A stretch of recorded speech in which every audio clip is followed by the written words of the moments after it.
Hello students, I am Rajkumar from electrical department. Pattern कसा येणार, पॅटर्नवरती डिपेंड राहू नका. लास्ट 2 इयरचा एक्सपिरियन्स आहे. पॅटर्न वेगळा होता, दिलेला वेगळा होता, येतो वेगळा. पॅटर्न MCQ येईल का बिलकुल मला तर माहिती नाही आहे, किंवा कुणी व्हिडिओ टाकला कसा टाकला माहिती नाही. बट पॅटर्नवरती डिपेंड राहू नका. समजा MCQ आलेच तर मी जे बेसिक शिकवले त्याच्यावरती तुमचे MCQ आरामात सॉल्व्ह होणार, काळजी करू नका. पण येतील याची गॅरंटी नाही. सो पॅटर्नवरती डिपेंड राहू नका. पटकन रिव्हिजन करा. आता थेअरीचे पटपट रिव्हिजन करा. डेरिव्हेशन लिहून काढा.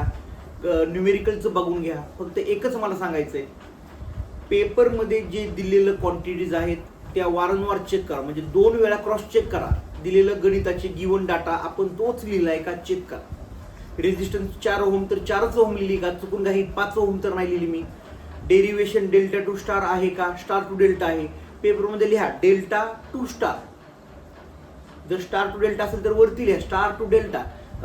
पॉलिफेसचे न्यूमेरिकल सोडवताना गिवन डेल्टा आहे का स्टार आहे ते लिहा. गिवन डेल्टा नेटवर्क, म्हणजे तुम्हाला सगळं आरामात सॉल्व्ह होईल. पेपर चांगला लिहा. डिफरन्स लिहिताना बिलकुल रेजिस्टन्स, कंडक्टन्स, रेजिस्टन्स, रिलक्टन्स असं लिहू नका. डेफिनेशन्स पूर्ण लिहा. वाचा. सिमिलर पॉईंट काय आहेत, डिसिमिलर पॉईंट आहेत का, सगळं पेपर नीट वाचा. कारण तुमचा अभ्यास चांगला झालेला आहे. पेपर नीट वाचून नीट लिहा. आरामात पास होणार तुम्ही.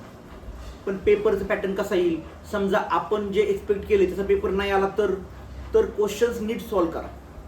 कारण तुम्हाला आता 28-24 मार्क पाडायचे. सो त्यानुसार क्वेश्चन्स चॉईस करा. ओके. सो टेन्शन घेऊ नका. नीट पेपर लिहा.